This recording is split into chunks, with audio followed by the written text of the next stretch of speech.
حاجی عبدالوہاب صاحب رحمۃ اللہ علیہ تعالی علیہ کا بتایا ہوا عمل اور وظیفہ کہ جو آدمی 500 مرتبہ اس وظیفے کو پڑھ لے وہ نہ دنیا میں کسی کا محتاج ہوگا، نہ آخرت میں اللہ اسے کسی کا محتاج کریں گے۔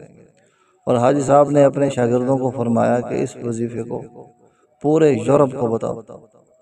جب جماعت یورپ کی طرف جانے لگی تو فرمایا یورپ والوں کو بتاؤ کہ جو یہ عمل کرے گا 500 مرتبہ اس کو پڑھے گا، اللہ اسے دنیا آخرت میں کسی کا محتاج نہیں کرے گا۔ اور وہ وظیفہ کیا؟ درود پاک۔ کوئی مختصر سا درود پاک پڑھ لیں، صلی اللہ علی سیدنا محمد و آلہ وبارک وسلم۔